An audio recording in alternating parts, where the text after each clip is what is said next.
CUC, we care about helping our customers. Here are some quick energy saving tips from CUC so you can use less energy and save money.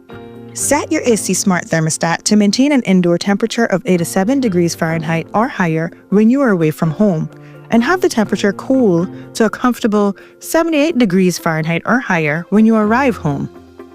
Adding insulation can cut your cooling costs by 15 to 45%, depending on your home's size and current insulation. Focus on insulating your attic, walls, and windows for the best results. For your laundry, avoid over-drying clothes.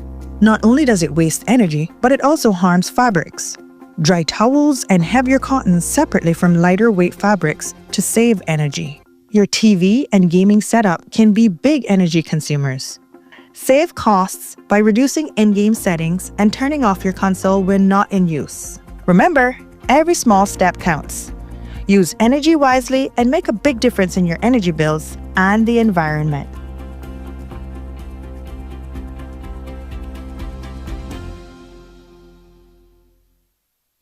When you run your own business, you have a career as an accountant, stock taker, delivery driver, therapist, legal expert, mother, father, and the rest. But there's one area you don't need to be an expert in. At Brava, we take the complexity out of your business solutions. We keep it simple, so you can get along with doing what you do. Brava, the Simplify My Business company. Welcome to Affinity Recruitment.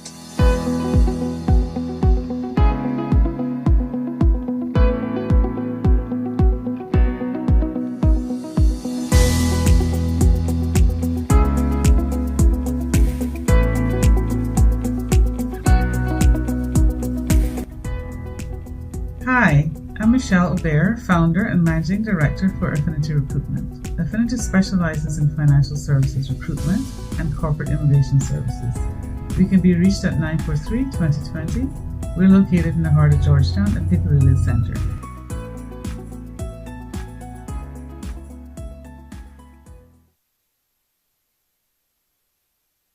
Good evening, everyone, and thank you for joining us. Welcome to the 18th of 19 candidate forums for the 2025 general elections in the Cayman Islands, proudly hosted by the Cayman Islands Chamber of Commerce. My name is Omari Corbin, and I'm honored to serve as the current president of the Chamber of Commerce. I'm also pleased to be one of the panelists posing questions to our candidates this evening, along with Chamber immediate past president, Joanne Lawson. Before we begin, I'd like to sincerely thank the three Georgetown West candidates, Mrs. Paulina McGaw-Lumsden, Mr. Hunter Walton, and Mr. Tyree Hernandez, for accepting our invitation to participate in tonight's forum. Mr. Craig Merrim informed us that he was unable to attend due to unforeseen circumstances. By appearing together on this platform, you demonstrate a shared commitment to the democratic process and to the people of Georgetown West. Your presence signals your readiness to address the pressing issues raised by the community through a recent Chamber survey, which has helped shape the questions that we'll be asking tonight. While time won't allow us to cover every question submitted, we will do our best to focus on the topics identified as most important to the voters in the Cayman Islands, as well as Georgetown West. When the Chamber was founded in 1965, it was built on the principles of supporting, promoting, and protecting the interests of our members and the wider community. Remaining strictly nonpartisan, we have proudly hosted these candidate forums every election year since 1988. We've provided a neutral platform for 9 elections, allowing voters to hear directly from those seeking public office and helping our community make informed decisions on Election Day. The questions for tonight's forum have been carefully developed based on past and current Chamber surveys, our 3-year advocacy agenda, and submissions from the public in various constituencies. No candidate has received these questions in advance, ensuring a fair and open discussion. As an organization committed to supporting a strong and sustainable Cayman, the Chamber's advocacy efforts focus on 3 key pillars: building a future-ready workforce, sustaining economic success, and advancing quality of life. The newly elected Chamber Council believes that these pillars are fundamental to the continued growth and prosperity of our islands. Looking ahead, the Chamber intends to collaborate with the incoming government to develop a government accountability scorecard, ensuring accountability and transparency. Additionally, we will seek representation on key government boards and authorities, as we believe our members bring valuable expertise that can help shape effective policies and initiatives. These forums require months of coordination, and I'd like to acknowledge the tremendous efforts of Will and our Chamber staff who have worked diligently behind the scenes. I'd also like to express our gratitude to Affinity Recruitment, Ashley Furniture and Home Store, Foster's, CUC, and Logic for their generous sponsorship, which has made these forums possible. Additionally, we appreciate our media partners, Cayman Mall Road, Cayman Live TV, Compass TV, and ICCI-FM for broadcasting tonight's event. We are live streaming the forums, making it easier than ever for voters to tune in from the comfort of their homes. We hope this added accessibility encourages even greater participation in the democratic process. The Chamber Council is also pleased to announce that the leaders of the three political parties have confirmed their participation in the Chamber's inaugural debate, featuring the party leaders scheduled for this Wednesday, April 9th. This marks a historic first for the Chamber, providing the community with a unique opportunity to hear directly from each leader about their party's vision and priorities, both on national issues and local concerns. We hope that you will tune in. And now, it's time to begin. I'll turn the proceedings over to Will Panu, CEO of the Chamber of Commerce, who will serve as tonight's moderator. Will outline the forum's rules and introduce our candidates from Georgetown West. Good evening, candidates. So tonight's forum is designed to give each of you a fair opportunity to present your positions on key issues. The rules for tonight's forum are that each of you will be asked 12 questions. You'll have up to 2 minutes to respond to each question if you do choose to do so. A bell will sound when your time is up, and I'd ask you to please conclude your remarks once you hear it. Candidates will speak without interruption. You may disagree with another candidate's view during your response time. However, all comments must be made respectfully and within the allotted time. And at the end of the forum, each of you will be given 2.5 minutes to deliver a closing statement. And now I'd like to introduce this evening's candidates. We begin with Mrs. Perlina McGaw-Lumsden, is running as the People's Progressive Movement candidate for Georgetown West. She's a dynamic leader, accomplished entrepreneur, and dedicated advocate with the skills and experience to represent Georgetown West with integrity and vision. Her educational journey began at the International College of the Cayman Islands, where she earned an associate's degree before securing a scholarship to Howard University in Washington, D.C., where she completed a degree in accounting. She later earned a master's degree in law from the University of Bristol, further expanding her experience in governance and policy. As the founder of a thriving local business, Mrs. McGaw-Lumsden has contributed to Cayman's economic growth and created real opportunities for Caymanians. Her widely recognized Women's Empowerment Brunch has helped raise awareness and funding for mental health initiatives and other community causes.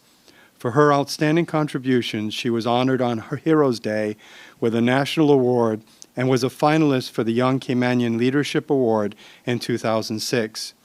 Mrs. McGaw-Lumsden's public service reflects her deep commitment to the people.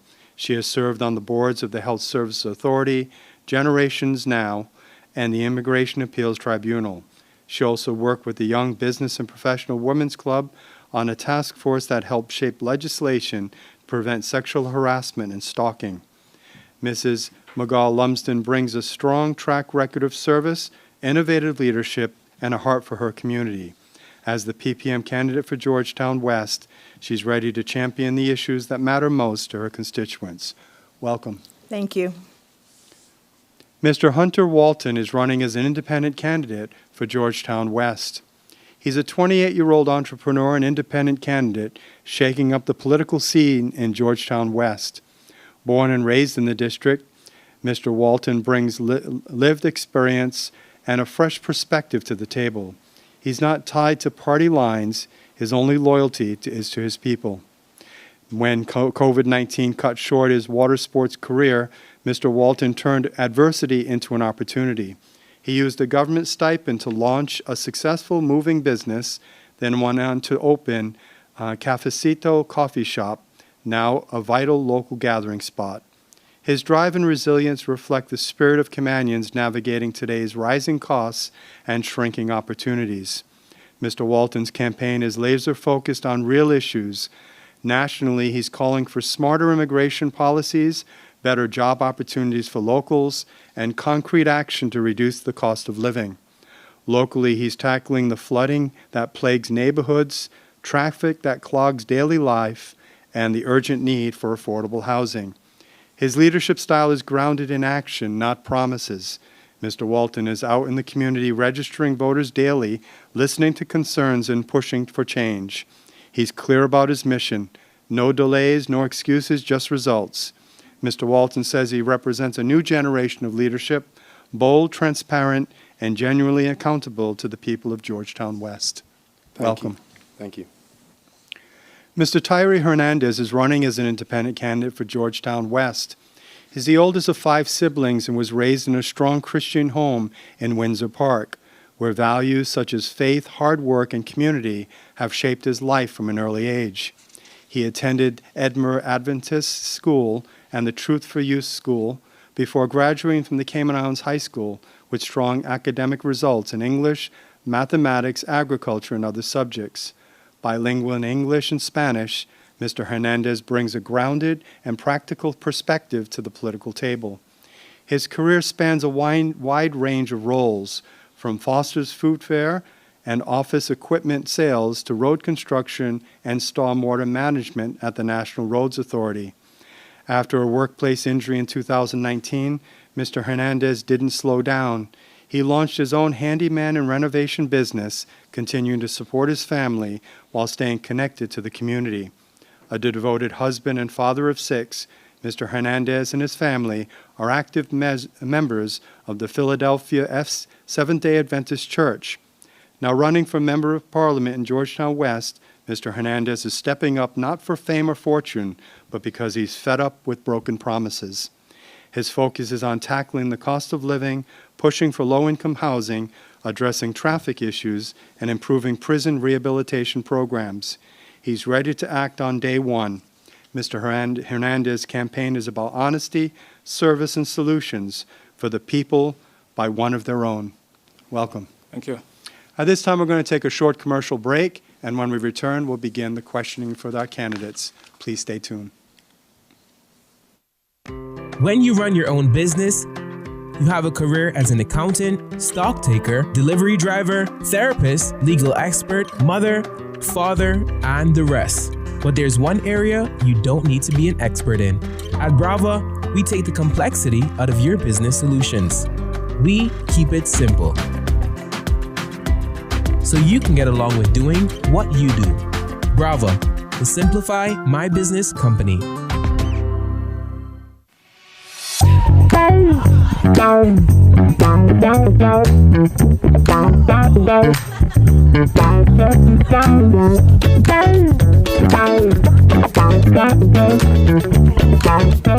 Why is my bill higher? These days, it might seem like the cost of everything is going up here in Cayman. When it comes to your energy bill, this may be no exception. You may be wondering why your bill is higher when you haven't done anything different in your home. Here are some common factors that will increase your energy usage. As temperatures outside increase, your air conditioning unit has to run longer to keep your house cool, even if you haven't adjusted the thermostat. During the summer months, cooling your home can make up more than half of your energy bill.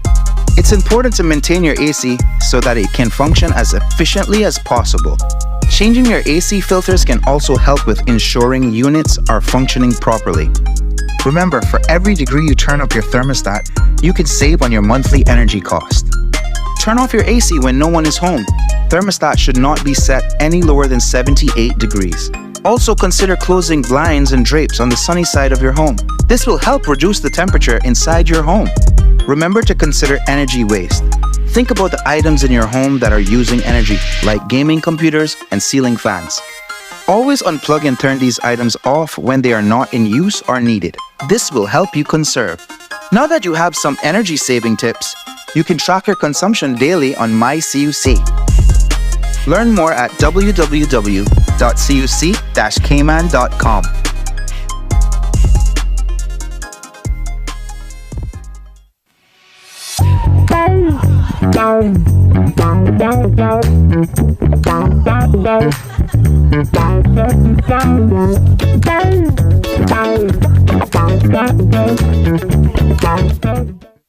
Welcome to Affinity Recruitment.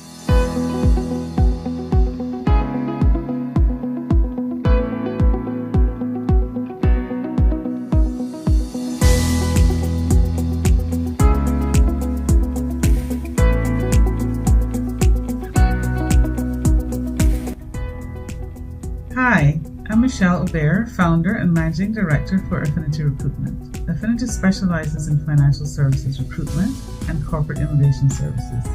We can be reached at 943-2020. We're located in the heart of Georgetown at Piccadilly Center.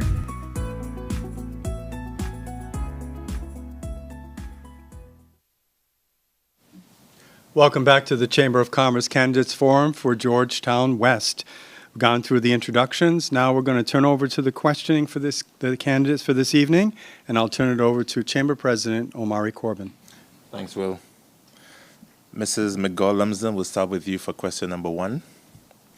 Why have you decided to run in this election, and how do you plan to represent the people of Georgetown West if elected? Thank you so much for the question, and of course, good night, Georgetown West and the wider Cayman Islands. So the question is, why have I decided to run in this election? Trust me when I say it has been the most difficult decision of my life, and difficult for so many different reasons, because this is my 4th time running. However, in canvassing Georgetown West, it must have been around 8 o'clock at night. This was the last door that we were actually visiting, the last person. And it was an elderly gentleman, and he was around 92. And we simply, we asked all of the constituents in Georgetown West, how are you doing? How are you feeling? And what changes would you like to see in Georgetown West and the wider Cayman Islands? And his reply to me was, he's actually doing okay.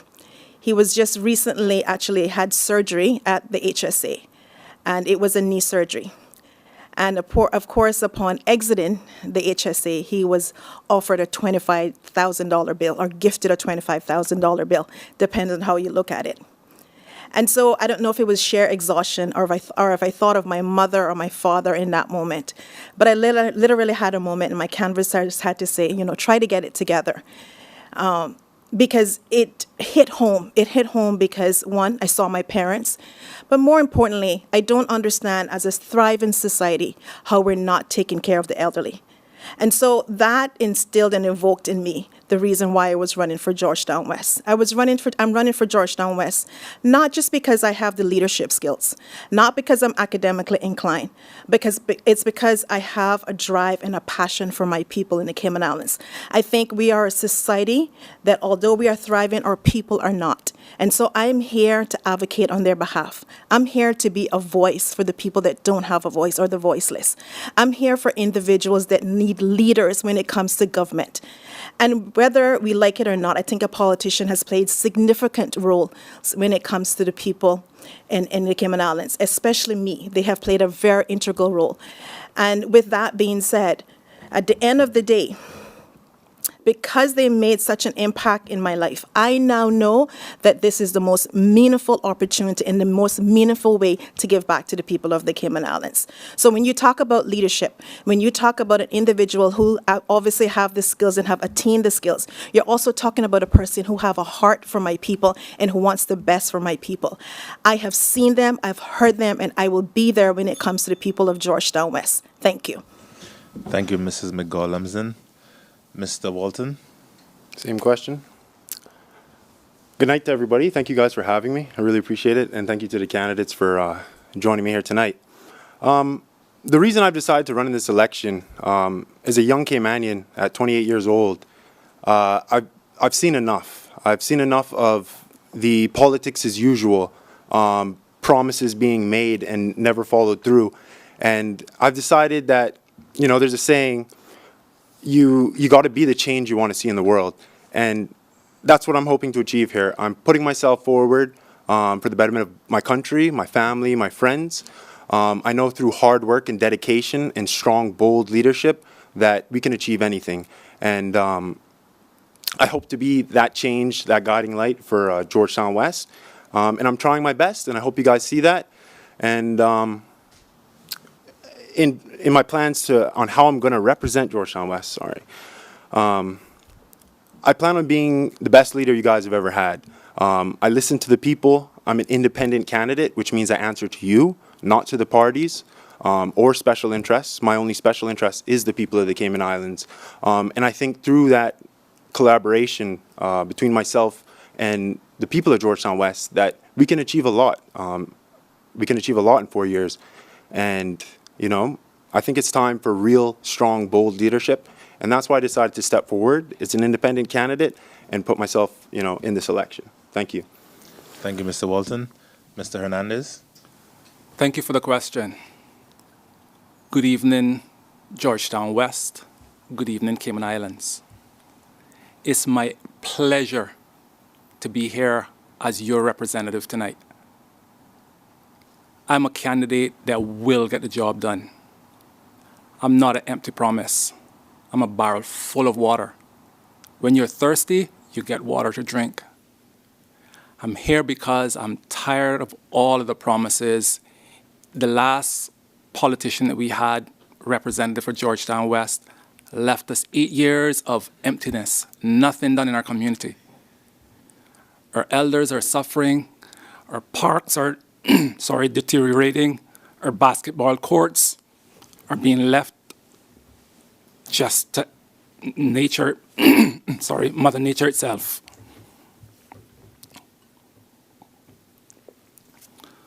Sorry about that. When it comes to the rest of us around the Georgetown West community, I've seen the flooding. I've seen the problem with traffic. I'm from Georgetown West, the Windsor Park area, and Windsor Park is like another highway. We need to take control of it. Traffic is everywhere. I put myself forward because experience taught me that we can control what's happening. We can make that change. That traffic problem that we're having, those elderly people that are being left behind, I have a plan. If you elect me, when you elect me, April 30th, I'm going to be the voice that you need. I'm going to be that person that goes to where you need to get that job done. Georgetown West, thank you for having me as your candidate. Thank you, Mr. Hernandez. Mr. Walton, question number 2 will start with you. What are the top 3 national issues you would prioritize if elected, and why are they most urgent to address? Thank you for the question. For me, the top 3 national issues that we face in Cayman are going to be immigration, jobs, and housing. I'll start with immigration. The population has grown out of control. Our current immigration department cannot handle the influx of the immigration in the Cayman Islands. I believe that we need to increase the staffing and technology and streamline some of these processes and, you know, get up to date. We're seeing a lot of issues with enforcement, especially within the with the work permits. A lot of work permit abuse. Work permit holders are jumping from job to job to job, and these employers are completely bypassing Caymanians, as well as working outside the scope of their work permit and operating illegal businesses, which is affecting our economy negatively. As a young Caymanian with a business, if somebody else is operating an illegal business, it affects me. So in immigration, these are the things I want to clamp down on, as well as the PR point system. We're giving away status. We're selling our rights. That needs to change. Caymanians are already the minority in the country. We're losing our culture. We're losing our heritage. And I plan to fix these problems if I'm elected.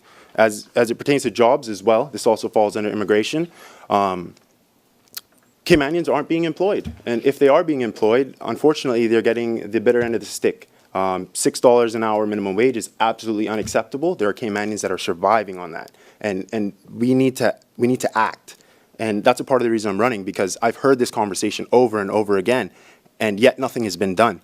So that's why I'm here. I'm here to get things done, as well as housing. I can tell you, I'm here sitting on stage as a candidate for Georgetown West, and I suffer from a lot of the same problems as all of our Caymanians when it comes to housing. Housing is just simply unaffordable.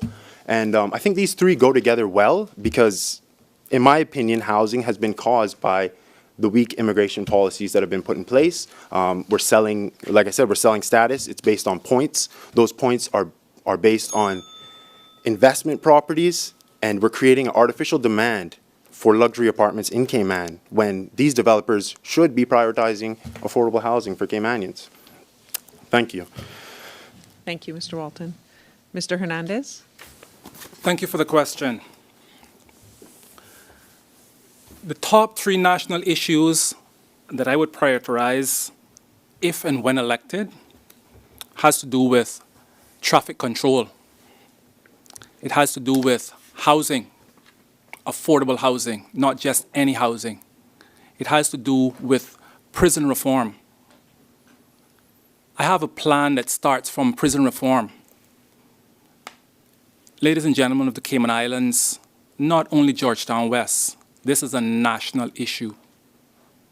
We have a prison system that is costing us to house each inmate thousands of dollars every year. We have 80 to 85 foreign prisoners that are just there lavishing over what's being spent on them every year. When I'm elected, that's going to change. Jobs that are in the prisons that should be given to Caymanians, that is going to change. The proper benefits that should be given to Caymanians from those jobs, that's going to go to Caymanians. That's going to change. I also have a plan for traffic control. It has to do with starting with the government. I believe that a good leader has always been a good follower first.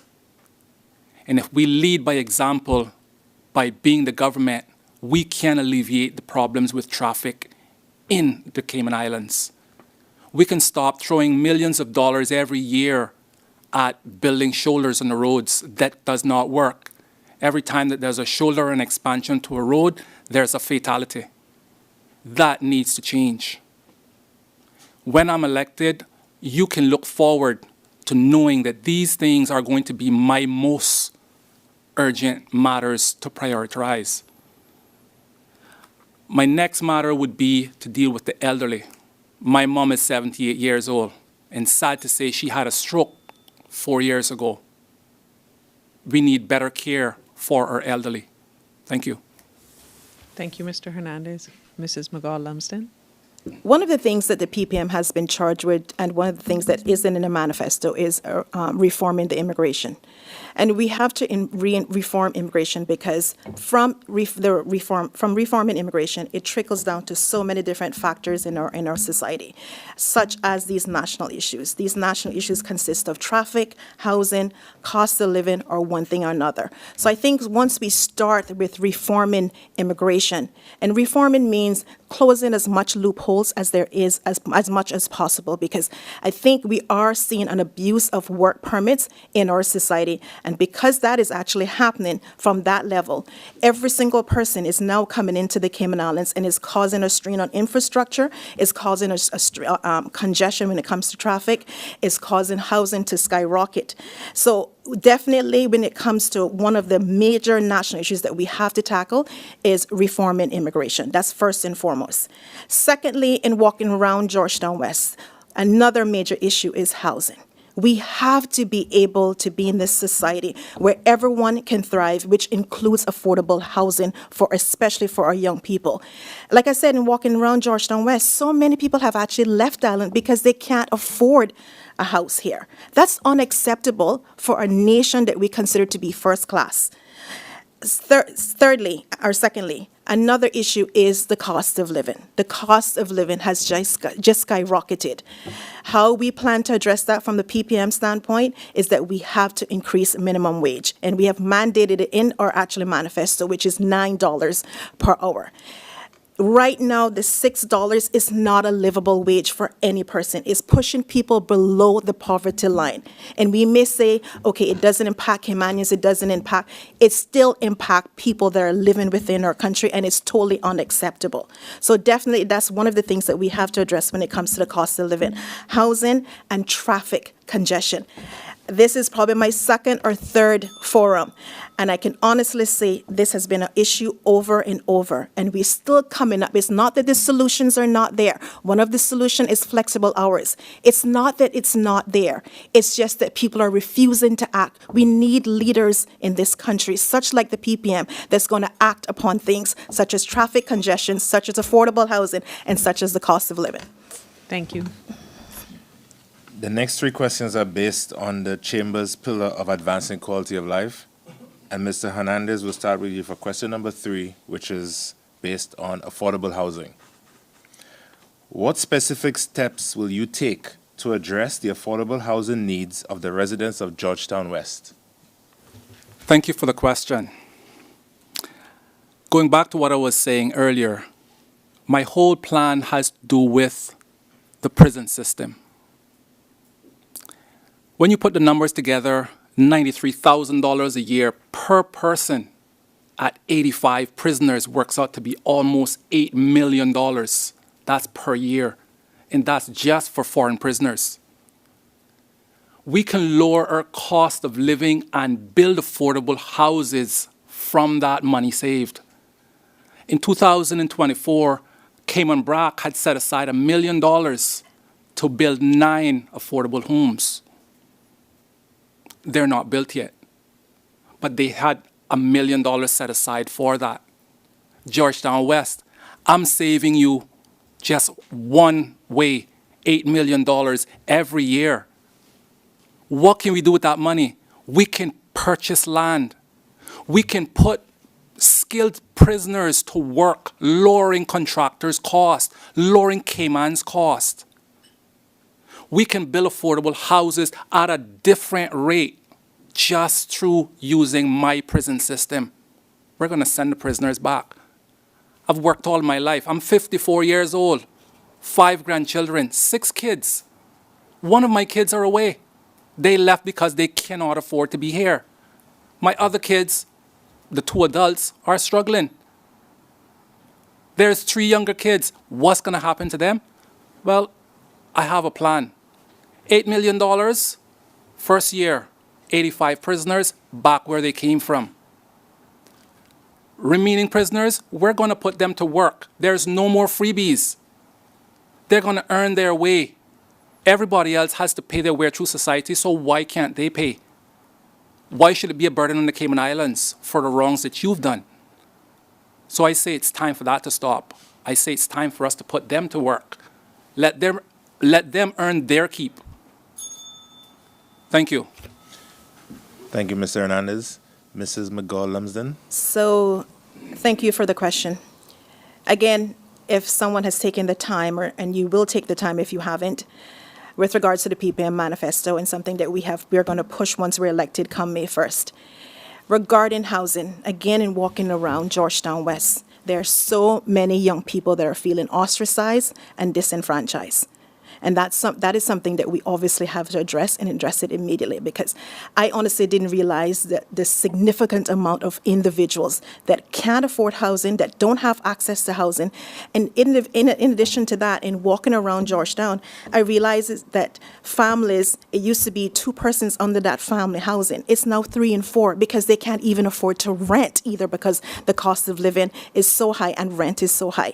So something that PPM is going to look into come May 1st is obviously affordable housing. We have acquired, or they did acquire in their last, I think it was 2021, they had acquired around 20 acres of land on the Lidford-Pearson Highway. And that is something that they intend to look at and build affordable housing. And when I say build affordable housing, I don't mean just building, but maintaining is also important. They have to be efficient houses so that the cost of living is not astronomical when it comes to these houses.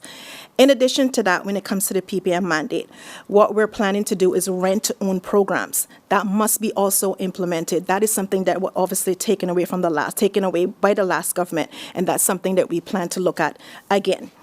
And lastly, I think when it comes to affordable housing for the people of Georgetown West and the Cayman Islands, not just for the people of Georgetown West, because like we know, it is a national issue. It's just not a constituency issue. The last thing that we will look at is we have to have private-public partnership. It is really that simple.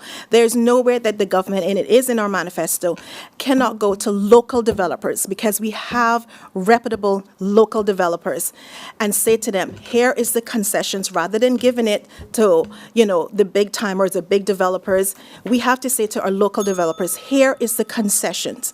And for that, give us 5 different homes that obviously that Caymanians need to get qualified, but that can become their homes. Those are the dialogues that we're going to have. These are tough decisions and tough times. And I honestly believe the only people and the only party that can obviously, get things done would be the PPM government. And so those are the 3 things that we plan to look at when it comes to affordable housing. Thank you, Mrs. McGaw-Lumsden. Mr. Walton? Thank you. In the past, we've seen the PPM government give these concessions. Unfortunately, those concessions were given to luxury developers. So at this point, in 2025, I do not think that we can trust them with giving away concessions. Unfortunately, it may end up doing the same that it's done in the past.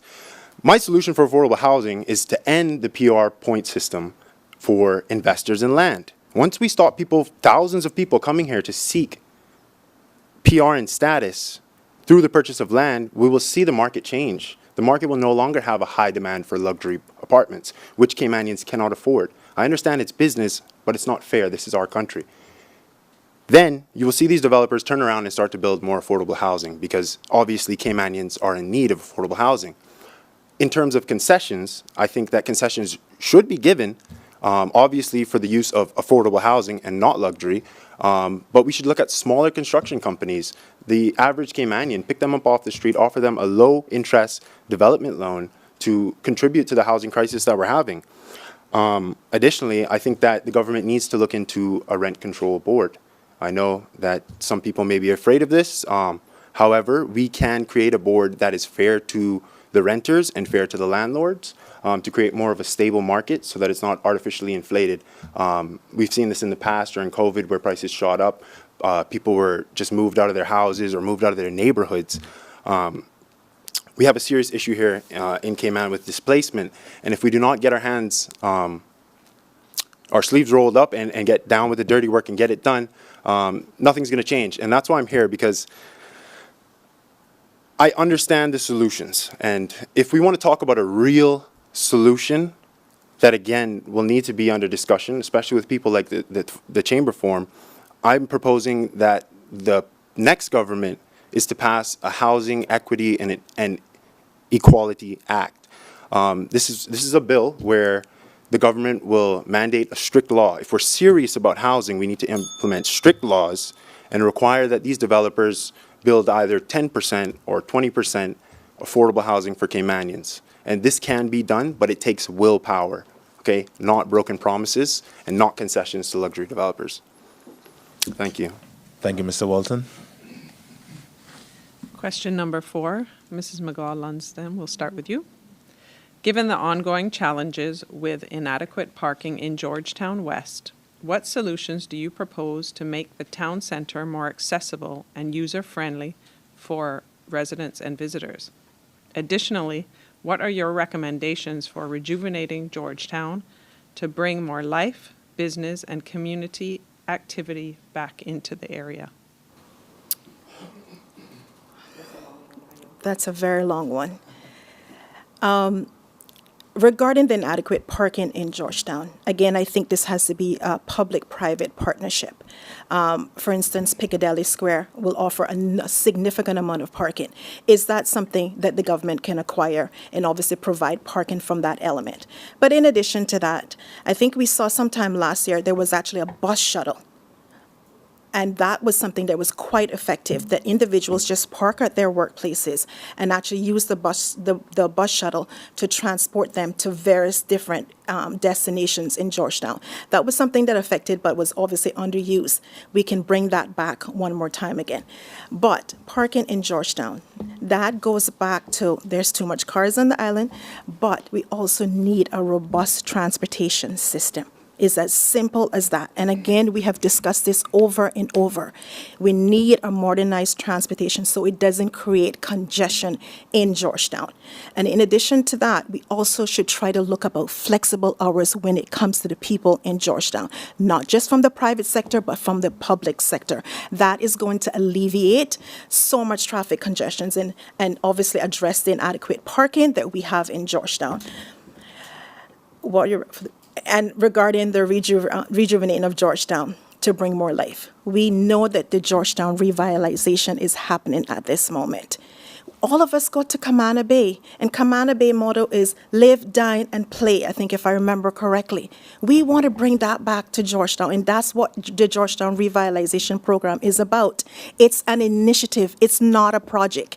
And what developers in Georgetown want to see in this initiative is that they can actually see some progress, and therefore they're going to now intervene and become part of the process.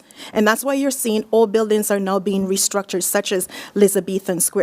You're also seeing the pop-up of 1GT because they're injecting life into the actual project itself and into the Georgetown, which obviously is our nation's capital. We also have to think about, and I hope the second phase of the revitalization is obviously a mixed use Georgetown. We want to be able to copy whatever Cayman Bay offers, and that's live, play, work in Georgetown. We travel to various different destinations in this world, and we can see this is what countries are doing. They are revitalizing their capital, and that's something that we should be very proud of. And it was a PPM initiative, and we intend to stick with it and push it forward. Thank you. Mr. Walton? Could you repeat the question for me, please? Sure. Given the ongoing challenges with inadequate parking in Georgetown West, what solutions do you propose to make the town center more accessible and user-friendly for residents and visitors? Additionally, what are your recommendations for rejuvenating Georgetown to bring more life, business, and community activity back into the area? Thank you for the question. With the issue of parking in Georgetown, and all across Georgetown West, one of the things I was looking at was creating more additional road infrastructure for bicycles and walking lanes. It's very unsafe to walk just down the street in Georgetown West, and we have areas where the government has built sidewalks that lead to dead ends or you have to cross the street to get on another sidewalk. So I think altogether in Georgetown West, if we create more community walkability, allow people to be able to walk, bicycle lanes so they can use their electric bicycles safely. Unfortunately, we've lost a lot of lives on the roads in the last years. And so this is something I'm trying to do is create more green spaces, some public, improve the park. Windsor Park is in terrible condition. If any of you guys get a chance to go down there and see, you can see what proven stable leadership looks like. The Windsor Park is absolutely destroyed, and it's been that way. And in terms of bringing business back to Georgetown, I think that the government needs to take on an initiative where they purchase the properties that are there in this Georgetown central location. I don't believe that we should be rejuvenating Georgetown for someone else. I think that we should gain access to the properties, redevelop them, make them mixed use, provide low-income housing or rent under rent control on the second floor. And at the bottom, we need to see more restaurants. We need to see more shops. It can't just be for the tourists. We need to invite our people back into the area. So through mixed-use developments and community walkability, I think all of this is possible. But again, I would like to see the government step in, start to purchase properties, redevelop for the benefit of Caymanian people. Thank you. Thank you. Mr. Hernandez? Thank you for the question. With respect to inadequate parking in Georgetown, again, going back to my original plan about the traffic, government should be the leaders, is my belief. If we take the major government departments and put them on the outskirts of town, we alleviate the problem with parking. We alleviate the problem with traffic. That's one solution. Another solution is vertical parking. There is some, not enough, vertical parking in the Georgetown area. I can only think of one building, two buildings at the moment, and one is private to a company. So partnering with private owners, we can acquire properties and implement some private parking vertically. That's what I'm planning to implement if elected. Another thing would be a shuttling around Georgetown. People who have, when we spread out of Georgetown, we would be providing a bus service or a shuttle service that would pick them up and take them to their respective destinations. As far as to rejuvenating Georgetown and bringing back more life and business to the community, I remember back in the day as a kid, we used to have things like Family Fair Day, where we used to block off the road from the town clock, go straight back to the post office. We need to bring those days back. Community, family. Those were the things that kept people coming back to Cayman over and over, if nothing more, one time a year for the events that we hosted. The Family Fair Day. Everybody got together, the young and the old. And I feel that this is what we need to be bringing back. The business community, Georgetown, that is the way forward. Take the business out of Georgetown. We want to make Georgetown an attraction for people, not a concrete jungle that it is already. Thank you. Well, thank you, Thank you. candidates. We've gone through the first round of questions. We're going to take a short commercial break. Please stay tuned.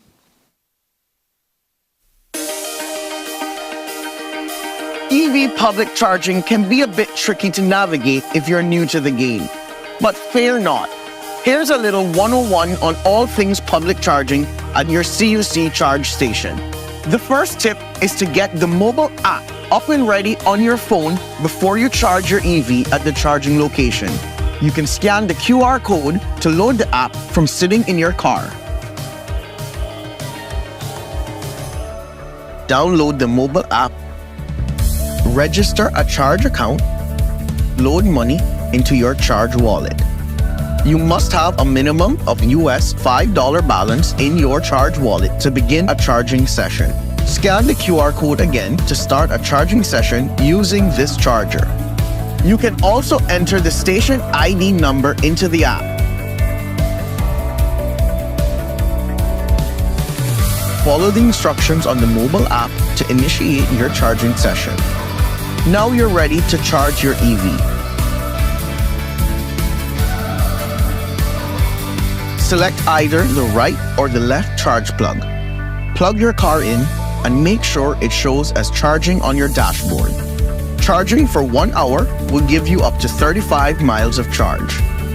Charging to 80% optimizes battery life and reduces the risk of overcharging. So in that time, you can shop or go to work or chat with fellow EV owners. It's a real community out there. Great to see you, Maya. Happy charging, everyone. See you on the road.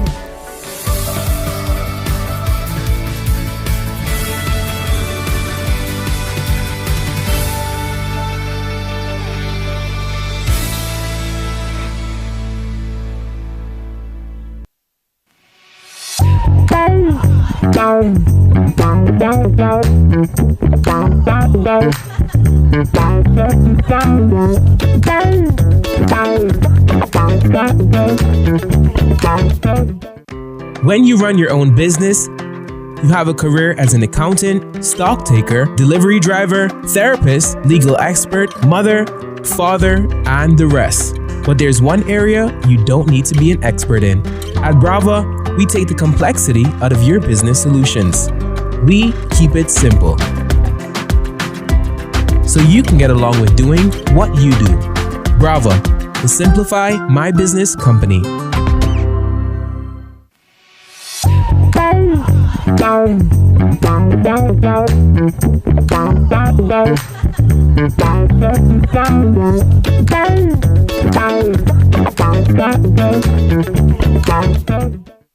Welcome to Affinity Recruitment.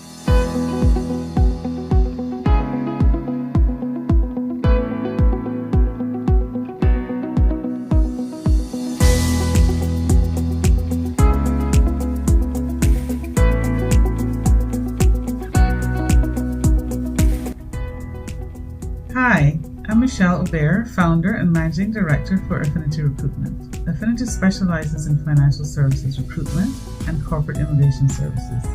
We can be reached at 943-2020. We're located in the heart of Georgetown at Piccadilly Center.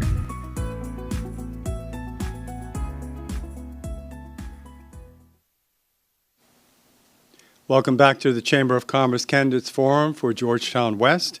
Now we're going to begin the second round of questions on the pillar Advancing Quality of Life, and the next topic will be crime prevention and reduction.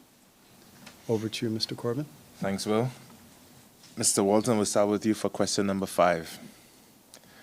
There was a time when residents felt safe enough to leave cars and house doors unlocked, but rising crime has changed that. What are your views on crime prevention, and what specific actions would you take to enhance public safety, particularly considering the impact that crime can have on investor confidence and tourism? Thank you for the question. You raise a good point that, it could affect investor confidence and tourism. So it's important that, we nip it in the bud. For starters, things that I would like to do and my community are telling me is that they would like to see more Caymanian police. And I agree with them because, when a Caymanian police officer approaches my car, he shares a similar values, similar culture as me, and I feel a lot more comfortable. And a part of the issue with the police working with the community is that the community simply does not feel as if they can trust the police officers that we do have. So I believe by Caymanian police officers being in the force, people are going to be more willing to help and, call in and give tips and hopefully solve some of these crimes. Additionally, I spoke about the park earlier in Windsor Park. This is the perfect place to start some youth mentorship and training programs. I mean, get the kids engaged, teach them, and move them into proper training, vocational training, and entrepreneurship. As a young entrepreneur, I know that young Caymanians are capable of doing business. Why not get them from a young age, where they're idle after the years of leaving high school, and train them and teach them about the ways of entrepreneurship and get them into the working class. And this does start in the schools as well. I think that we need to have more community engagement for the schools. People like myself, a young Caymanian entrepreneur, should be invited to the schools to talk to the children, to try to inspire them, to look forward to a future here in Cayman. And again, it is very unfortunate that the crime has risen in Georgetown West. And from what I've seen, unfortunately, it has been our own Caymanians. And this is due to lack of opportunity. And that's why we need to address these things immediately. Thank you. Thank you, Mr. Walton. Mr. Hernandez? Thank you for the question. My views on crime is that it's through the roof. They say the devil finds work for idle hands, and that is so true. The actions that I would take to enhance public safety would be more policing. More policing in the sense that we have more police presence in our community. I've lived in the Windsor Park area just about all of my life. And when I noticed policing going on was a little over 3 years ago. And it was for a particular instant. Since then, I can't see the police anymore. So what's happening with them? We need to change that. More community police, more policing in general needs to happen into the Windsor Park area. I remember, like you said in the question, when we could lie down and sleep with our doors unlocked or windows up. I did it myself in my own home. I think that the way forward is opportunities for Caymanians. With the plans that I have, it all trickles down to this same sort of stuff. By us providing opportunities for Caymanians, paying them fair wages, giving them proper education as far as the job and roles that they're going to be taking up, I honestly believe that the crime would stop. Investors would be more inclined to coming to Cayman because our crime rate would drop. This is all part of my prison reform plan. It trickles right down to the finest detail. Thank you, Mr. Hernandez. Mrs. McGaw-Lumsden. Thankfully, I can honestly say I don't think it's gotten out of control. But in canvassing Georgetown West, it is quite a concern with a number of individuals. And what they have said to me, and I totally agree with them, is that we need to increase, or they used to have community policing, and they used to feel a lot safer in their communities. That's something, if elected, I think that I'm going to obviously implement, because we are talking about safety of individuals, and people want to feel safe. Not just tourists, but residents also want to feel safe in this community. That's one angle. The other angle is that we have to increase the number of police officers, and it's just that simple. Because at the end of the day, I think they're completely stretched. And while I don't know the full scope of the situation, I know by beefing up the police force, it's going to be able to tackle various different issues that we're facing in the country. That's one way. Another way is for teachers and mentors and youth leaders to identify individuals that we're finding that's vulnerable in our community, that is more positioned or think that's leaning towards gang-related behavior. That is something in PPM has mandated to do, that we're going to try to target those individuals and try to redirect them in a very positive way, and redirect them into programs such as entrepreneurships, redirect them in a path that is going to be positive and impactful. We have to tackle this from a holistic approach. It's not a one answer. There's so many different angles that we're dealing with when it comes to crime. But in addition to that, what we need to do is probably more cameras in the Cayman Islands. And that's obviously going to lead us into various different directions when it comes to crime. Another safety control that people can start to think about are buzzers, believe it or not, in small businesses. If you're buzzing in a small business, or use a buzzer to try to get into a small business, you can obviously see and identify, and your instincts is going to tell you something is off and don't actually open. Security officers also have a role to play with regards to crimes in the Cayman Islands, and I think we need to retrain them and upskill them as well to deter certain behaviors such as crime, gang-related activity, theft that's happening within the country, to make everybody feel safe. Thank you, Mrs. McGaw-Lumsden. Mr. Hernandez, we're moving on to the chamber pillar, building a future-ready workforce. Many employers report that students entering the workforce lack the necessary skills and experience to meet job requirements, leading to the reliance on work permit holders. What specific strategies would you recommend to bridge the gap between education and employment, enabling more Caymanian students to secure these opportunities? Thank you for the question. Excellent question. I refer to my daughter that moved away from the Cayman Islands to find a better living. She just couldn't afford it. Her husband, and her 2 kids. It's a very touchy subject for me. And sad at the same time, because it's my child. She's away.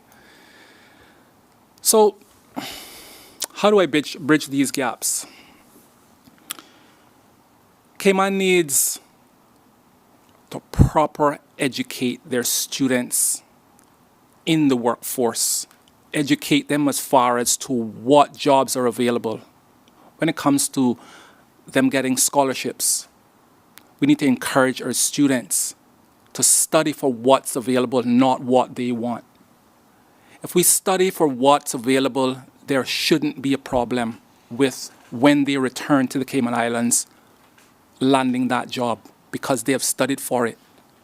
There can't be an excuse from the employers or the places that are offering jobs in regards to, oh, they're overqualified, they're underqualified, because they studied just that for that particular position. Education. We need, in my opinion, a proper trade school, because it's not everybody that's going to be an accountant.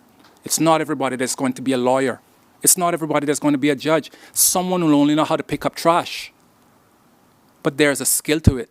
If you pick up trash on the wrong end, if it has mess on side of it, you're gonna get your hands messed up. So proper education as far as the job training is concerned with trade schools here in the Cayman Islands, teaching our kids what they need to know for the jobs that are available in the Cayman Islands would alleviate this problem. Thank you. Thank you. Mrs. McGaw-Lemsden. So I'll approach it from two angles. And the first angle is we have to look at it from a personal standpoint.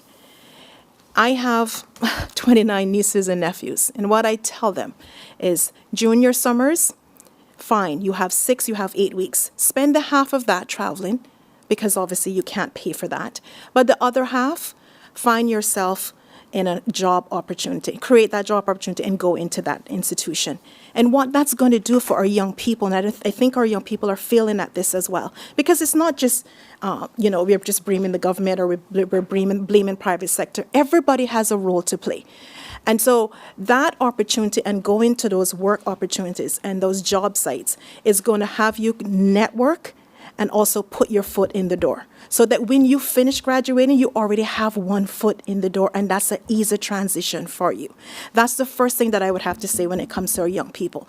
The second is, from a ministry standpoint, we have to have employment, labor, and education under one umbrella. The business staffing plans have over 3,000, 4,000, I don't know the exact numbers, that they approve business staffing plans every 5 years. Scholarship need to track the individuals and say that say for instance, we're 2 years out of somebody that has a marketing or is about to attain a marketing degree.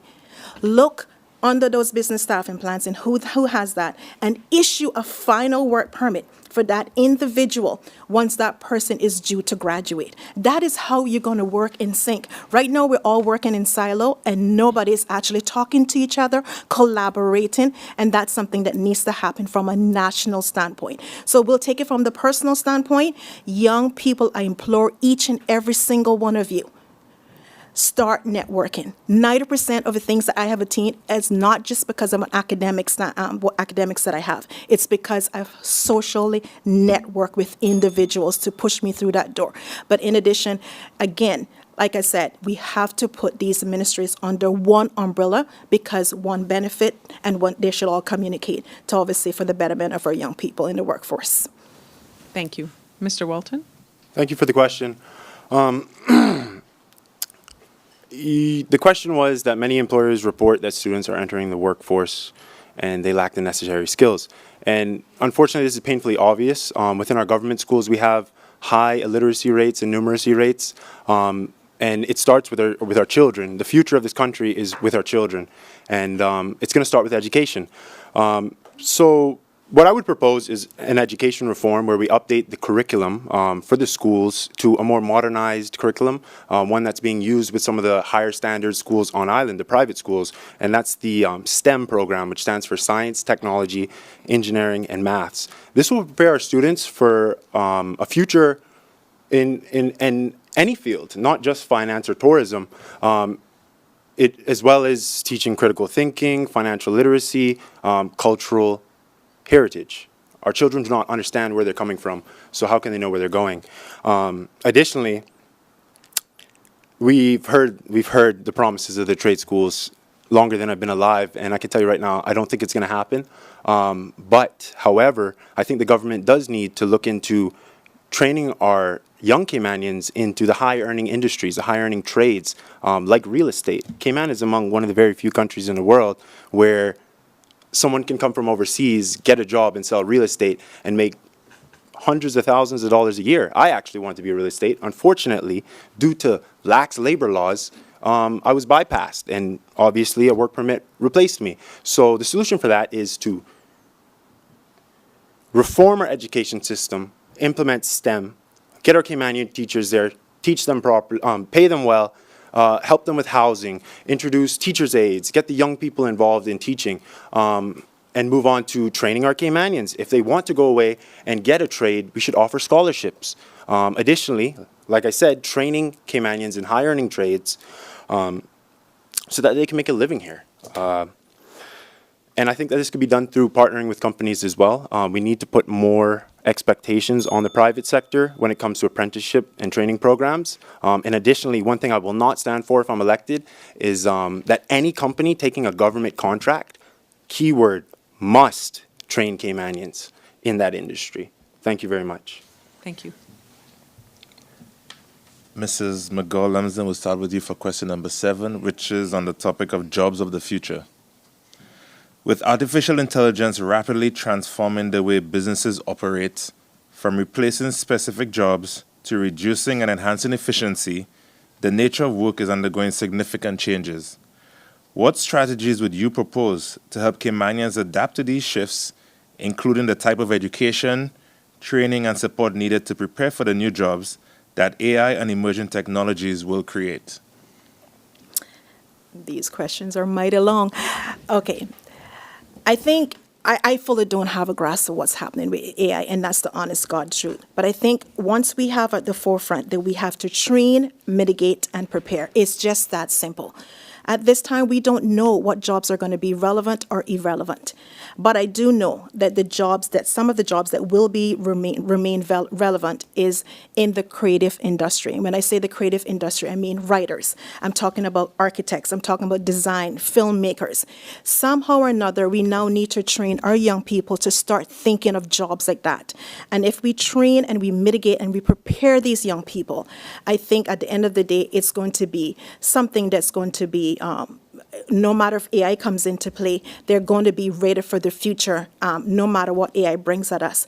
And those are industries that we have to think about. We also have to increase funding, and we have to continue to upskill and encourage young people to get involved in TVET programs. Those skills are not going to go away. And if we continue to instill in them that, you know what, it doesn't matter if you're a lawyer, doctor, or an accountant. Trust me, a carpenter, a plumber, they make just as good of money as other people. And for some reason, it's ingrained in us that, we have to become, these prestigious occupation. And in essence, we really don't. You have to do what you love, and we have to push them in the direction. When it comes to AI, we have to have a change in mindset. And when it comes to AI, because some jobs will definitely become irrelevant, and some will stay relevant, and we have to just train, mitigate, and prepare them for the future. Thank you, Mrs. McGaw-Lumsden. Mr. Walton?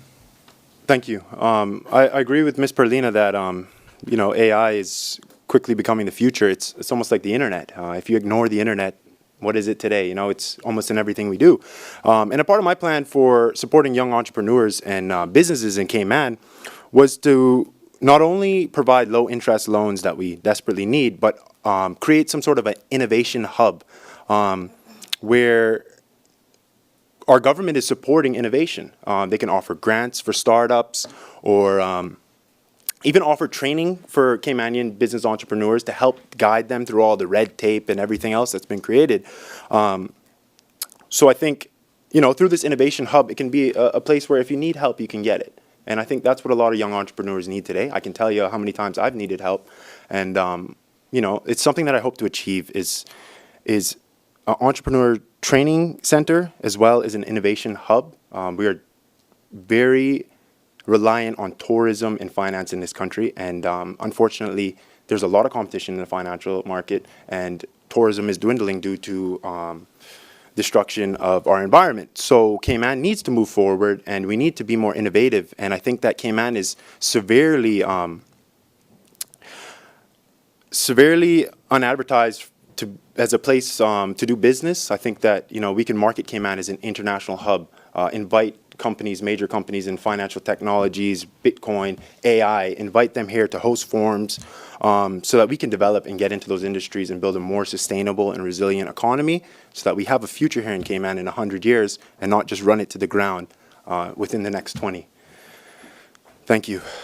Thank you, Mr. Walton. Mr. Hernandez? I agree with both Mr. Hunter and Ms. Perlina in this aspect. I believe that training is the key. If we properly train every person that is going to all of this with new jobs, AI, again, I don't know what AI is, but the way that the world is changing nowadays, listening to both of the comments, I agree. Thank you. Thank you, Mr. Hernandez. Question number 8, Mr. Walton, we'll start with you. In 2024, $107.7 million in government revenue was derived from work permit fees. There is an ongoing discussion about the necessity of reducing work permits in favor of increasing opportunities for Caymanians. Do you agree with this perspective? If so, what strategies would you propose to replace the lost revenue currently generated from work permits? Thank you for the question. I agree. I think the work permits have gotten out of control. Caymanians are a minority in our own country, and if anybody thinks that that's okay, you need to get checked. I think that we do need to reduce the number of work permits on the island, but like you said, unfortunately, it produces a lot of revenue. And that's one of the things that our government and our past governments have struggled with in the past, is finding non-invasive ways of generating revenue.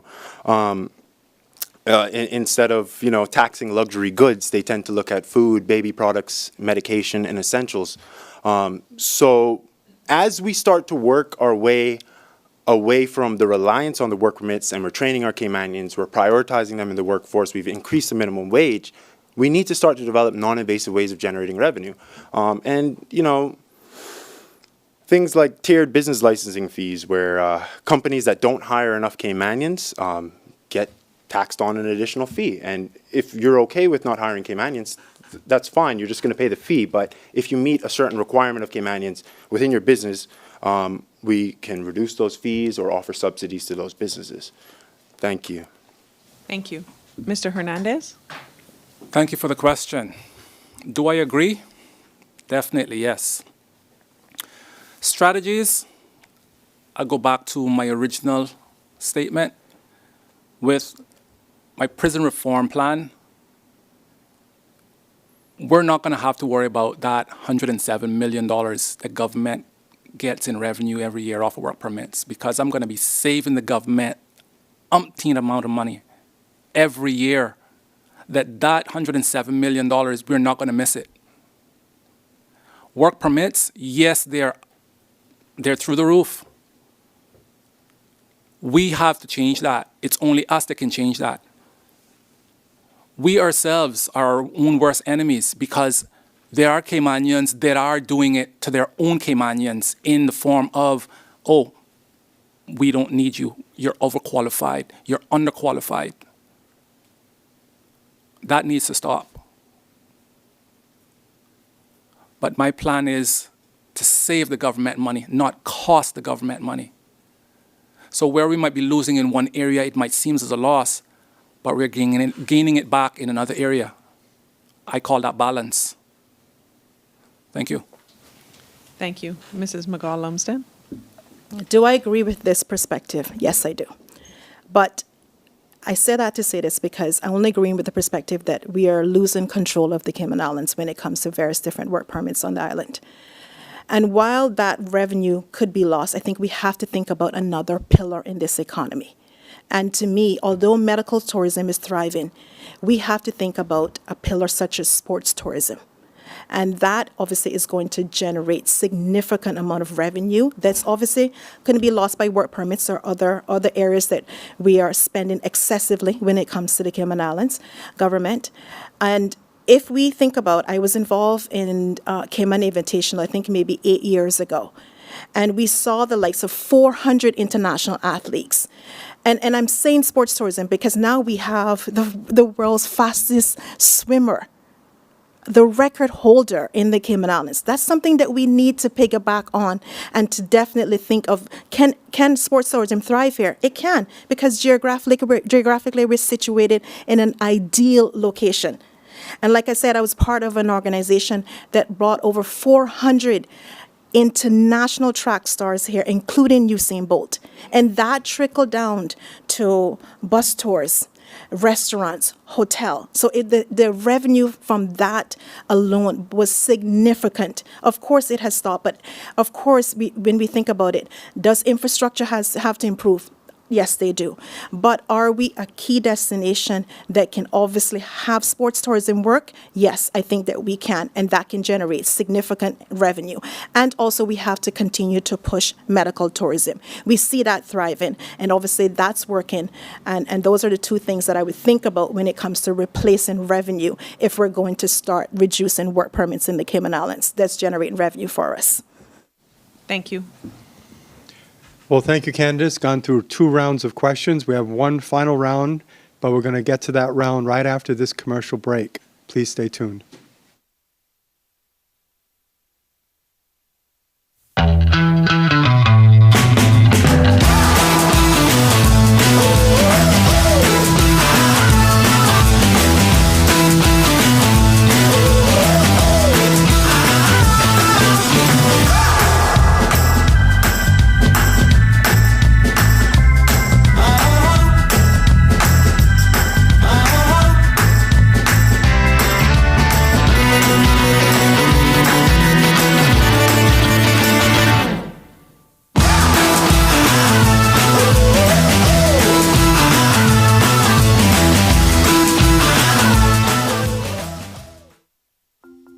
At CUC, we care about helping our customers.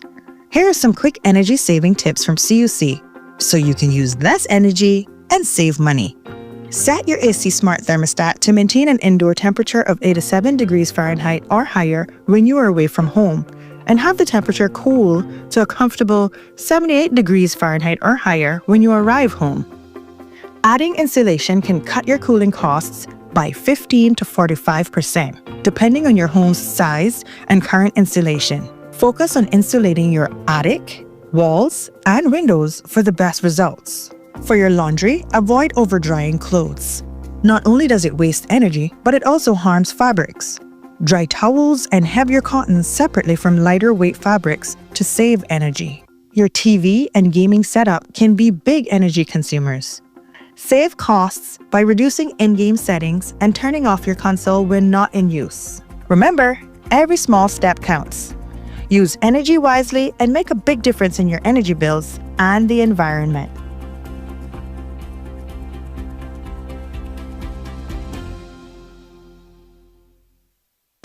When you run your own business, you have a career as an accountant, stock taker, delivery driver, therapist, legal expert, mother, father, and the rest. But there's one area you don't need to be an expert in. At Brava, we take the complexity out of your business solutions. We keep it simple, so you can get along with doing what you do. Brava, the Simplify My Business company. Welcome to Affinity Recruitment.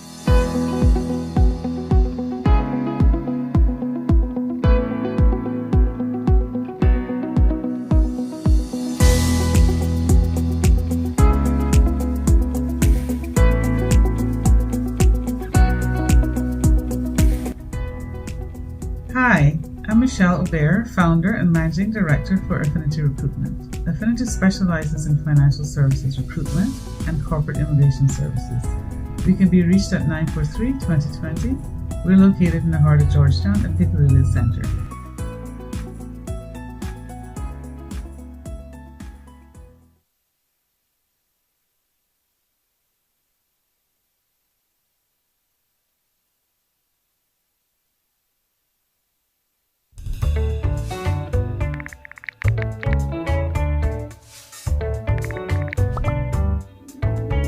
In the Cayman Islands, our habitats, including coral reefs, coastlines, and mangroves, are all dependent on one another.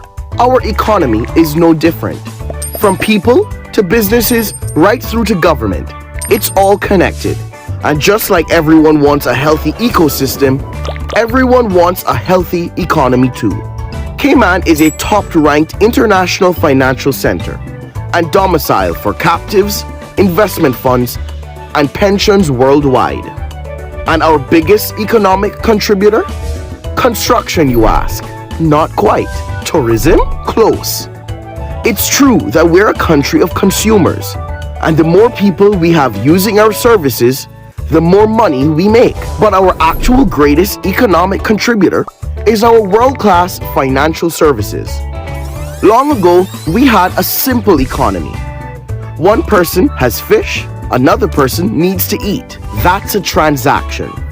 Now imagine that instead of fish, it's a boat, a house, or a car, or a fleet, or business you can earn on. That's investment. But what if you're in Canada and your investment is based in China? Whose rules and regulation do you use?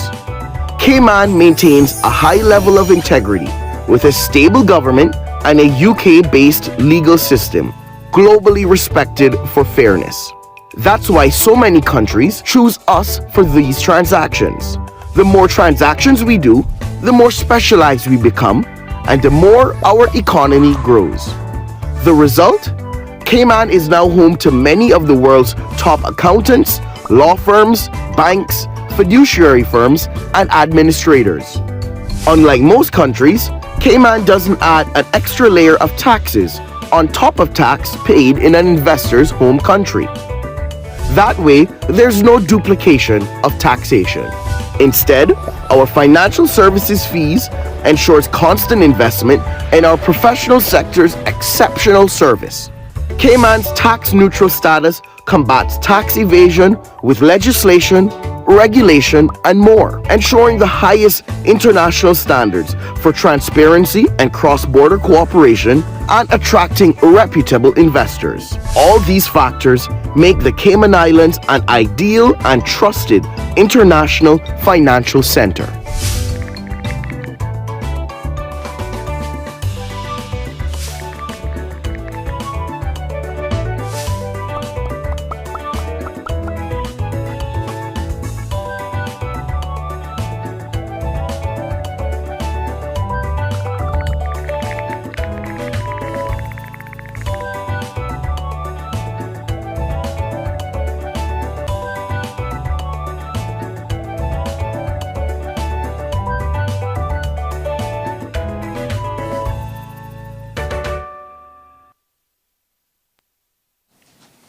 Welcome back to the Chamber of Commerce Candidates Forum for Georgetown West.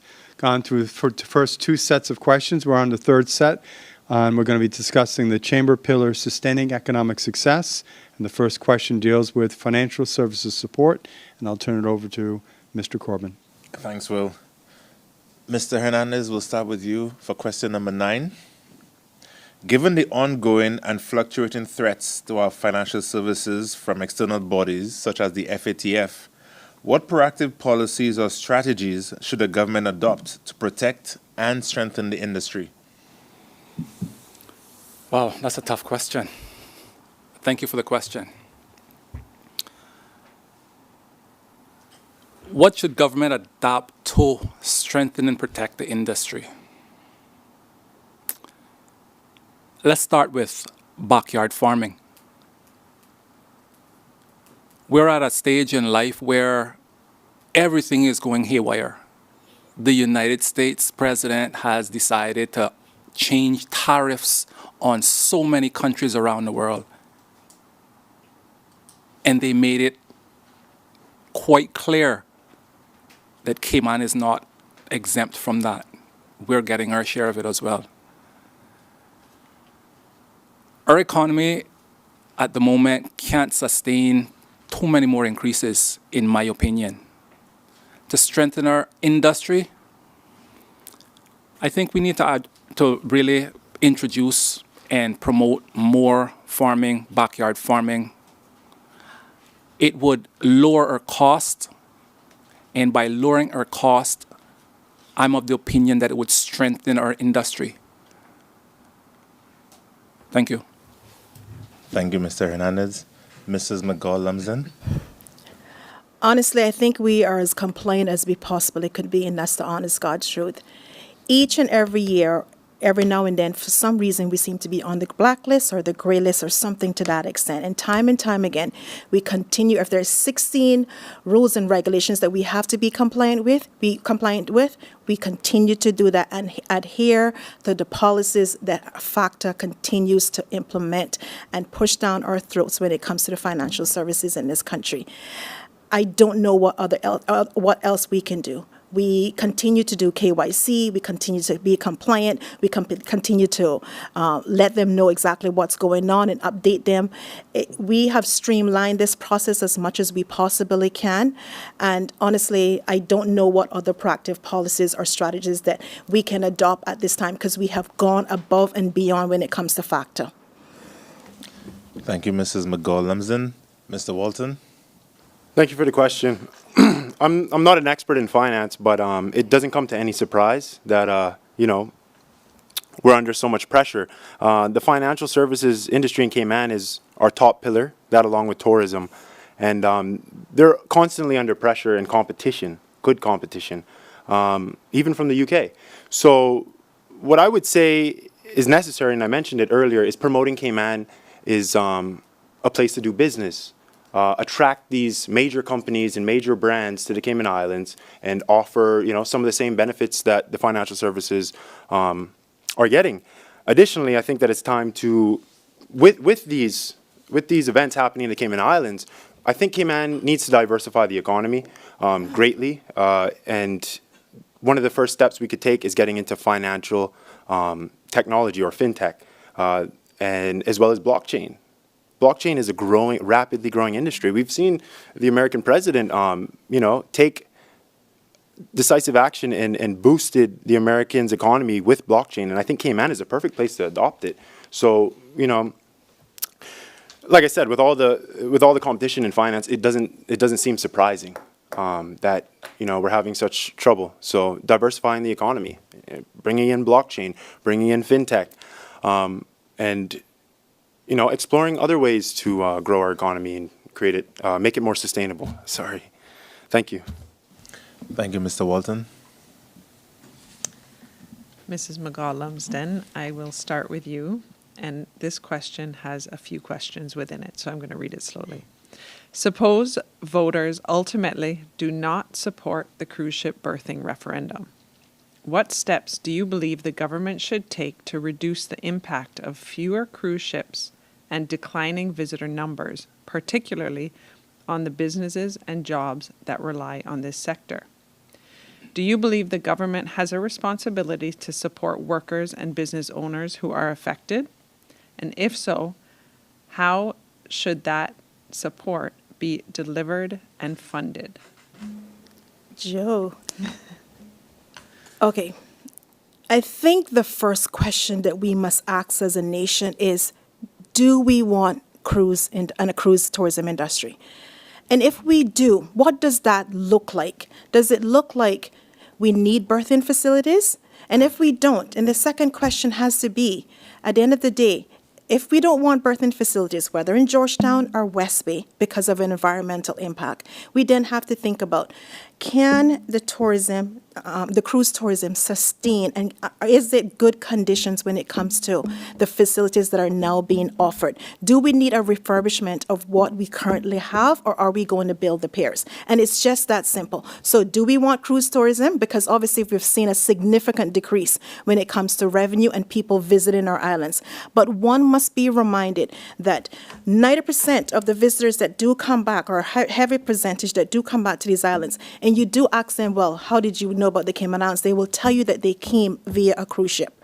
And so if we want cruise tourism, we have to think about, do we want pairs? Do we not want pairs? If not, we can't continue as a progressive nation to think that what we currently have and what we currently offer people that visit here as a First Nation, that this is sufficient enough. The berthing facilities or the facilities that we have at this moment is not sufficient enough. And if I was a cruise ship passenger, I will not take a tender to come to the Cayman Islands. And it's really that simple. So that's the first question.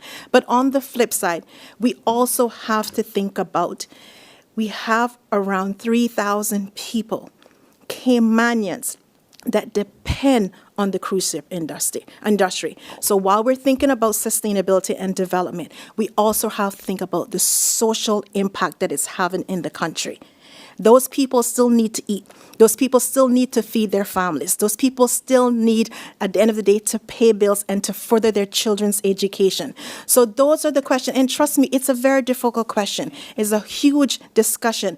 And I'm obviously not going to tell people how to vote when it comes to the referendum. But what I will implore individuals, especially young people, is to do the homework. Learn both sides of what's coming into play and make your decision when it comes to the referendum. We, as a PPM mandate, have decided that the people will have the say, and whatever that say is, we will then push the agenda forward, no matter what it is. Thank you. Mr. Walton?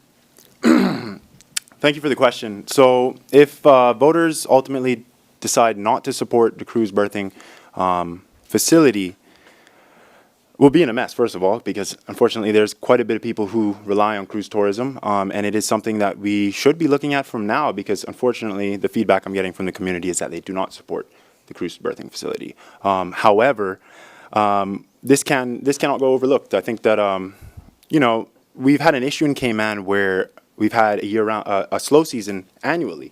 And unfortunately, this hasn't even been looked at by previous governments.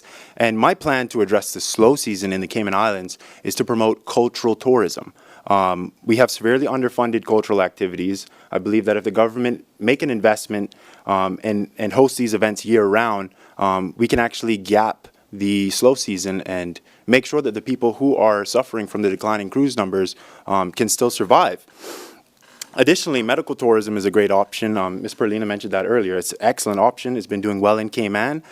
We do have a lack of specialists here, so medical tourism could help our local individuals as well. As well as ecotourism. We need to promote ecotourism. There's a lot of companies that are very eco-friendly, and it will attract environmentally conscious travelers. So these are some of the things I'm looking at. If the people ultimately decide they don't want the cruise tourism to continue, even though we are greatly relying on it, we need to start looking at how we can close the slow season in the Cayman Islands. Thank you. Thank you. Mr. Hernandez? Thank you for the question. What steps do I believe government should take to reduce the impact of cruise visitors declining? Studies have shown that Cayman is already making more money in that industry than they want to. People wants and needs are different. Visitors are going to go to the Cayman Islands, whether it's by a cruise ship or by a plane. I agree with Ms. Magaw that a lot of people that come to the Cayman Islands, they have first came back because they came on a cruise ship. As far as the cruise berthing is concerned, I don't agree with it. I do agree that we need to upgrade the current facility that we have, but where does cruise berthing leave us? In debt, more debt. My plan for this is starting again with savings. I'm the only candidate that's going into this with a savings plan, not a plan to spend. Do I think that government should support workers and business owners that are affected? Absolutely. During the height of COVID, the whole country was locked down. The government provided funding for not as many locals as they should have, but there was lots and lots of funding for foreigners. I believe, again, in agreement with what Mr. Hunter was saying, medical tourism. I believe that's the way forward. We have we've seen so many doctors and new hospitals being built. I think that if we continue to explore and research in those areas for services that are not available and find what's needed, that we would be able to move forward a better way to deliver funding. Thank you. Thank you. Mr. Walton, we'll start with you for question number 11, which is the last one from me tonight on the topic of Georgetown West development. With the introduction of 1GT, which will bring new residents and business amenities to Georgetown West, do you support similar developments in the future? What is your vision for the development of Georgetown West, particularly given its strategic location as a potential hub for both cargo and cruise ship berthing in the future? Thank you for the question. I think 1GT in time will prove that it's going to be a disaster for that little road. It's a lot of people, a lot of buildings, a lot of offices on this little tiny street. So obviously there wasn't much thought process. And Georgetown West as a whole is already extremely condensed. So we have a lot of people in and out of Georgetown West. So for us to think that it's a good idea to continue with similar developments, building up and jamming people into these buildings in an already condensed area, if we thought we had problems now, we'll have problems then. And if the government does move forward in a smart and strategic way, like I've suggested, by more community walkability and preserving green spaces as well to keep that natural feel, it could be something that we look at in the future. But if I do see any major developments coming into Georgetown West, I'd like to see that Caymanians are put first, because it's time that Caymanians are put first. And if I'm in power, the next major development in Georgetown West I'll be advocating for will be an affordable housing unit. And for the last part of the question, due to its strategic location as a potential hub for both cargo and cruise, I think the first problem we have is that we have cargo and cruise put together. And we don't even know if the public's going to vote on a cruise berthing facility. So it's interesting. I think that cargo needs to be expanded. Our shipping capabilities need to be expanded, especially if we're going to get into lowering the cost of living through regional trade. As for the cruise ship berthing facility, if it's passed, you know, I'm a strong believer that I do not want to see it built in Georgetown. I would love to advocate for it to be built in either the Eastern Districts or West Bay. But at the end of the day, that's the decision that the people are going to have to make. But I will always be working in the best interest of the people. Thank you. Thank you, Mr. Walton. Mr. Hernandez? Thank you for the question. Do I support similar development in the future? Development is the future. If we stay in one place, there's no development. And there's no way possible that we can stay in one place.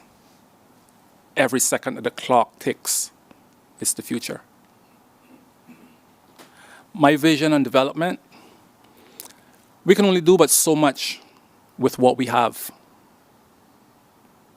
The land space, in my opinion, just isn't there.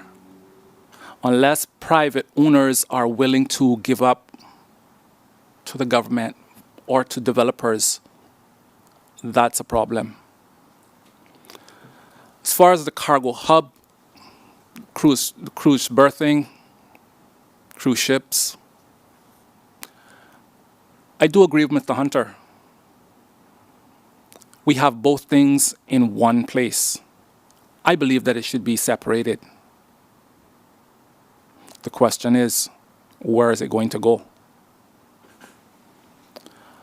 Going back to my plan about the traffic control, if we continue to develop and build in the small community that Georgetown is, whether east, west, north, or south, it's not alleviating the problem, it's adding to the problem. So my plan was to move government businesses, the larger ones that is, out of the town. It won't work if we continue to develop at this rate for Georgetown West in the Georgetown area. Where the cruise berthing is going to go, that's a good question. I don't have the answer, unfortunately. Thank you. Thank you, Mr. Hernandez. Mrs. McGaw-Lumsden? I think to some extent, yes, I do support bringing business amenities to Georgetown, such like 1GT, for many different reasons. We have to bring life into the capital, and it's just that simple. This is the capital of the Cayman Islands. We have to see the hustle and the bustle going on with regards to Cayman Islands. But we also have to do it from a very sustainable way. We also have to look at the older buildings that exist in Georgetown. It doesn't necessarily have to be new developments. We can just refurbish what we currently have to obviously revitalize the district. Georgetown need revitalization. It is our nation's capital. It is where the hustle and the bustle when we were so much younger that used to happen. We need to bring it back. But we're also seeing it in Georgetown already. We're already seeing it in Georgetown with regards to various different national events that's happening in Georgetown. And so that's also bringing life into the capital, whether that's Pirates Week, whether that's Carnival or something or another food festival. It's all happening in Georgetown. And something that I want to do is obviously bring the Parade of Lights back into Georgetown. All of that is revitalizing Georgetown, and I think that's something that needs to happen. So it's not just from a development standpoint. It's from various different aspects. We also have to talk about having Georgetown as a mixed-use city. And when I say that, I mean people living there, people dining there, people working there. That is something that needs to happen, but it needs to happen in a very sustainable way. With regards to the cargo and the cruise berthing facility, we don't know how that referendum is going to go. I think more of the issue or the most concerning issue amongst the people in GT West is the location, not the actual project itself, because they know that actually if it is in Georgetown, the erosion that it's going to do to the beaches in this country, to the 7 Mile Beach that exists in this country. That is the issue more than anything. And so they're thinking, let's look at another location. So I am minded that yes, Georgetown needs revitalization, and it needs introduction such as 1GT and other developments in a sustainable way. Thank you, Mrs. McGaw-Lumsden. Candidates, it's your last question. Mr. Hernandez, we'll start with you. In public schools, there is an ongoing debate about whether school meals should be free for all students or provided only to those who are in need. Some argue that universal free meals could lead to unnecessary government spending. What is your stance on this issue, and are there other government policies you believe may also contribute to the inefficient use of public funds? Thank you for the question. Free meals. Who doesn't want one? Everybody gets hungry at some point in time. I believe that when the government decided to give free meals in schools, that was one of the greatest challenges that was facing our students, because a hungry mind, a hungry person doesn't think properly. That's been proven. It happened to me, and it could happen to you. I know it's happened to many other people. Is it unnecessary spending? Absolutely not. On a daily basis, government is spending money in areas that are absolutely unnecessary. I'll take, for example, where I worked. $10 million every year was their budget. And what are they doing with it? Building shoulders. And what are the results of building a shoulder? Fatalities. So is it a waste of government's money to be funding free meals? Absolutely not. Thank you. Thank you, Mrs. McGaw-Lumsden. I'll tell you a story. And the story goes that there was a family that actually lived in West Bay, and there were 10 children in the house along with their parents. And if it wasn't for free meals, those children would not have eaten for the day. And it's as simple as it is. We have to understand the importance of nutrition in this country. A free meal, a free lunch goes a long way when it comes to education, learning, and growing. That family that I speak about is my family. I didn't come from a privileged background. We depended on government lunches at school. And my snacks came from classmates. And trust me when I tell you, it played a very pivotal role in my life. I couldn't learn, I couldn't function if I didn't eat. So we're not only thinking about free lunches, we're thinking the benefits of those lunch. And it was significant to me and my 10 siblings, or 9 siblings, I should say. Not only today do we have in our families, in this family, lawyers, doctors, Yale graduates, we have every single person that is going to be successful, that continues to be successful and continue to strive, but it was built on the foundation of free lunches. We cannot in this country think that social workers and free lunches, there is enough social issues that are happening within our schools, within our school children. Trust me, a free lunch is like a great benefit. It's like a gift, and it's something that we cannot even think twice about, because I know how impactful this is, not just for me, but for our future as well. Thank you. Mr. Walton? Thank you for the question. I would like to support free school lunches for all students, but when it comes down to how we can save the government money, which at the end of the day, fiscal responsibility is something that we have to take seriously, and unfortunately previous governments tend not to take fiscal responsibility seriously. I think that the best thing we could do in this case to avoid having to give all the students free lunches across the board is to actually address the parents and the issues that the parents are having. I think we need to expand our social services and our welfare slightly. We don't need to go overboard and pay for everybody's lunch, but the parents that do need help to pay their children, one of the things I'd like to implement is a cash assistance program.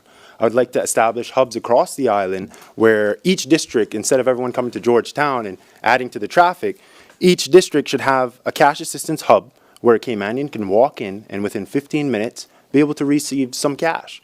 Because what tends to happen is if you're short on cash, you like to find it. You got to find it. And that's the reality for Caymanians. They're trying to feed their families, so they commit crimes. They take the wrong path because, unfortunately, the rehabilitation is not available.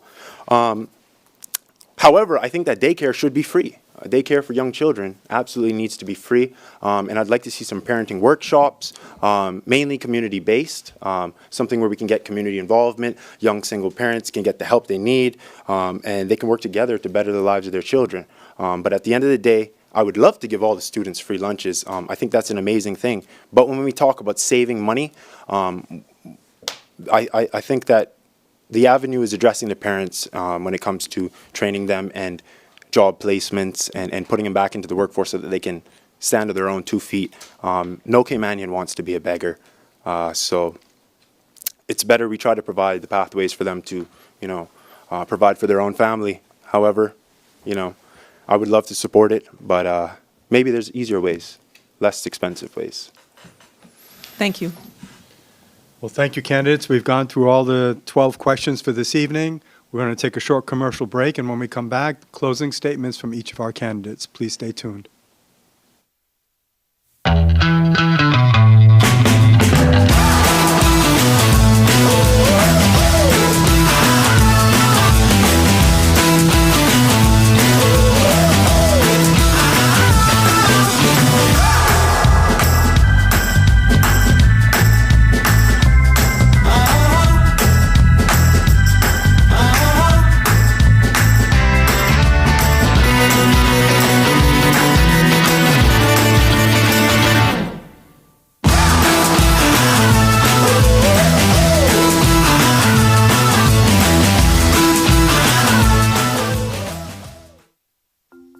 At CUC, we care about helping our customers.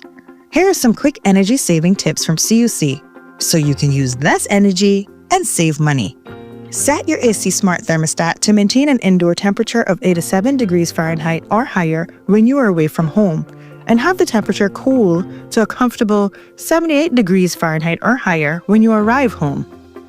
Adding insulation can cut your cooling costs by 15 to 45%, depending on your home's size and current insulation. Focus on insulating your attic, walls, and windows for the best results. For your laundry, avoid over-drying clothes. Not only does it waste energy, but it also harms fabrics.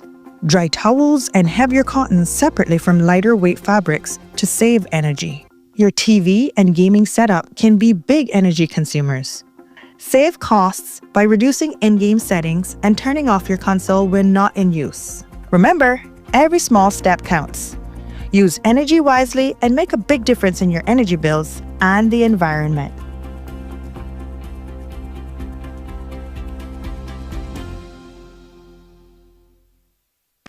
When you run your own business, you have a career as an accountant, stock taker, delivery driver, therapist, legal expert, mother, father, and the rest. But there's one area you don't need to be an expert in. At Brava, we take the complexity out of your business solutions. We keep it simple, so you can get along with doing what you do. Brava, the Simplify My Business company. Welcome to Affinity Recruitment.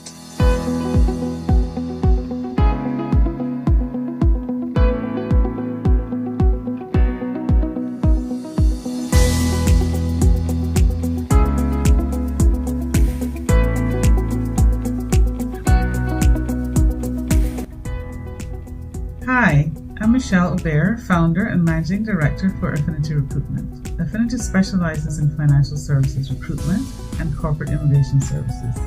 We can be reached at 943-2020. We're located in the heart of Georgetown at Piccadilly Center.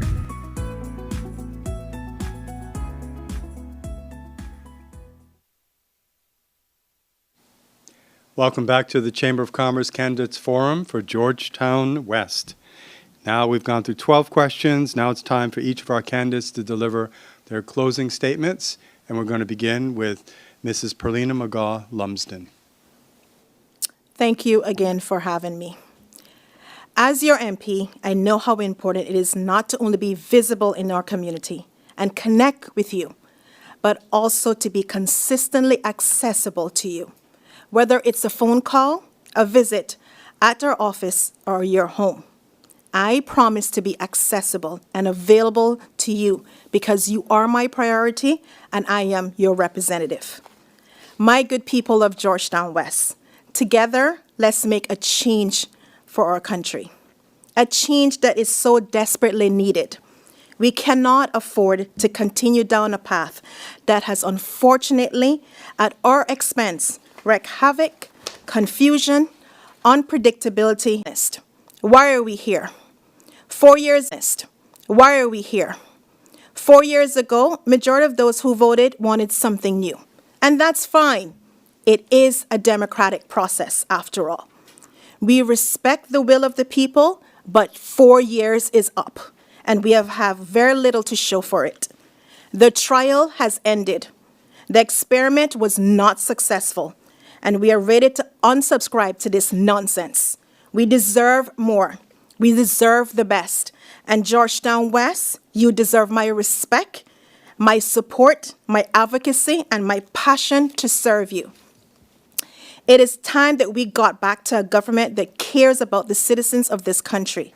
More specifically, it is time that we got back to a government that cares about us Caymanians. We need to elect leaders who will stand up for ordinary citizens of this country, leaders who will work to enrich the lives of Caymanians. That, ladies and gentlemen, is the PPM government. I am asking you to trust me with your vote come April 30th, so that I can make a real difference, not just for you, but for your families and for our countries tomorrow. Thank you to the Chamber of Commerce, my family, Mr. David White, for being a great supporter and opening doors for me, and the good people of Georgetown West for welcoming me in your homes and sharing our time together. I assure you, your voices will not go unheard. I will be a true representative for the people. Good night, God bless you, and God bless the Cayman Islands. Mr. Hunter Walton. Thank you. Thank you for having me, Chamber, and thank you, candidates, for joining us. Unfortunately, we're missing one. And to the people of Georgetown West, I'd just like to say, if I could afford a house, if I could get a decent job, and we weren't overrun by work permits in this country, I wouldn't have to be here today. But it's due to weak leadership and party politics, and politics as usual. That's why I'm here. We've been neglected in Georgetown West for the last 8 years. Okay, it's time for change. If you want real leadership, real change, someone who's determined to work for you and answer to you and not the party, not the special interests, you need to go out and you need to vote for Hunter Walton. Okay? Freedom is never owned. It's fought for with every generation. And I'm glad to see that we have a lot of young people stepping up to the plate, and I hope that you guys support them because it's our future, and we are the ones that are going to carry it forward. So thank you for having me. Thank you for this opportunity. It's been a learning experience. My manifesto will be launched on Friday. My number for the people of Georgetown West is 924-2775. That's 924-2775. If you call me, I will be there. You can call me at any time of the day, any time of the night. I'll be out in the community for the next coming weeks leading up to the election. I want you guys to think carefully. I think I've displayed myself well at today and at our Radio Cayman debate. And I encourage that you guys go back and watch the Radio Cayman debate and, you know, pay fine attention and make the right choice. Don't just listen to people because they're telling you to vote for their friend or vote for your friend just because you're a friend. I came to you with solid actions, solid solutions, and a solid plan to better this country. Give me the opportunity. Don't make me waste the energy and sit down and twiddling my thumbs for another 4 years as nothing gets done. We need strong leadership in Georgetown West, and I think I'm more than capable and I'm more than ready to serve you, the people of Georgetown West, my community, my friends, my family. Thank you very much. And that's 924-2775. 924-2775. If you call me, I'll be there, so there's no excuse. Thank you. Mr. Tyree Hernandez. Thank you, Georgetown West, for considering me and having me as your candidate. Thank you to the Chamber of Commerce, Mr. Will, Ms. Lawson, Mr. Omari, Ms. McGaw, Mr. Hunter. Thank you, Lord, for your blessings on all of us. This election, I've heard a lot of candidates say it's going to make the difference, or they're hoping that it makes the difference. Here's my reality to you all. Out of 58 candidates for this election, I am the only one that is proposing a savings, not expense. I'm dedicated to this. That's the reason why I put so much thought into it. If you want to lower cost in the Cayman Islands, the only way that you can do that is by saving some money. How are we going to save it? I have the plan. I am Tyree Hernandez. I've been thinking about this long and hard. I've been there. I'm a poor person. I'm a father. I'm a grandfather. I know what it's like to grow up without a dad, with a mother trying to take care of 5 siblings. That's why I'm so dedicated to this plan on saving the Cayman Islands some money. That's why I'm so dedicated to creating jobs, prison reform for those incarcerated, welcome them back into society. Georgetown West, Cayman Islands, vote Tyree Hernandez, #1 for Georgetown West. If you want savings, lowering cost, and better commerce across these Cayman Islands. Thank you for all your kind considerations. I pray and trust that you will make the decision for me come election day. And I'll hit the ground running May 1st. I promise you, with all my heart and through the will of God. Thank you. Well, thank you, candidates. It's now that time for the closing remarks by Chamber President Omari Corbin. Thanks, Will. On behalf of the Chamber Council and staff, I would like to thank Mrs. Perlina McGaw-Lumsden, Mr. Hunter Walton, and Mr. Tyree Hernandez for participating in this evening's forum. I trust that this forum will help Georgetown West voters make informed decisions about who to vote for when you go to the polls on April 30th. I would also like to thank Affinity Recruitment, Ashley Furniture and Home Store, CUC, Foster's, and Logic for sponsoring the Chamber's candidate forums. Please join us tomorrow evening as we welcome the 4 candidates from Georgetown East: Oscar Borden, Vassal Johnson Jr., Emily DeCoux, and Roy McTaggart. Please note that all forums will be posted on the Chamber's YouTube channel for your future reference. The Chamber Council is also pleased to announce that the leaders of the 3 political parties have confirmed their participation in the Chamber's inaugural debate featuring the party leaders scheduled for Wednesday, April 9th. This marks a historic first for the Chamber, providing the community with a unique opportunity to hear directly from each leader about their party's visions and priorities, both on national issues and local concerns. The debate will be broadcast live on Chamber's YouTube channel, as well as on Cayman Mall Road, Cayman Live TV, Compass TV, and Radio Cayman. Thank you for tuning in, and I hope that you will join us tomorrow evening, and please have a restful night. When you run your own business, you have a career as an accountant, stock taker, delivery driver, therapist, legal expert, mother, father, and the rest. But there's one area you don't need to be an expert in. At Brava, we take the complexity out of your business solutions. We keep it simple, so you can get along with doing what you do. Brava, the Simplify My Business company.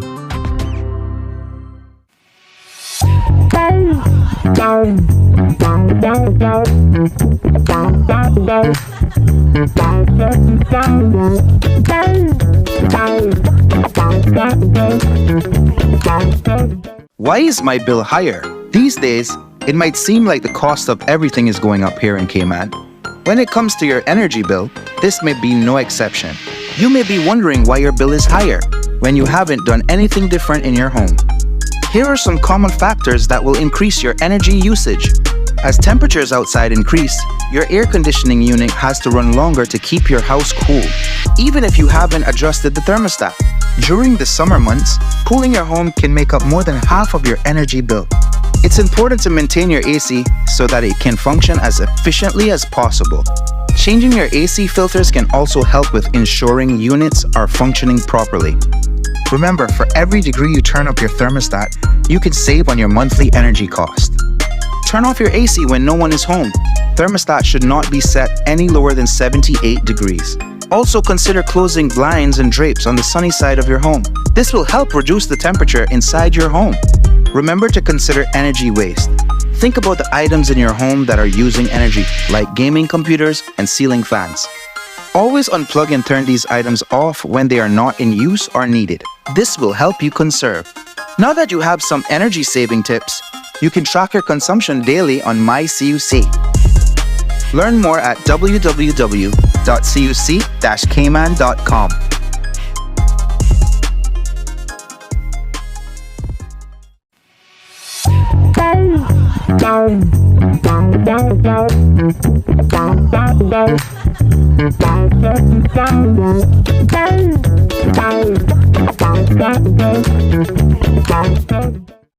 Welcome to Affinity Recruitment.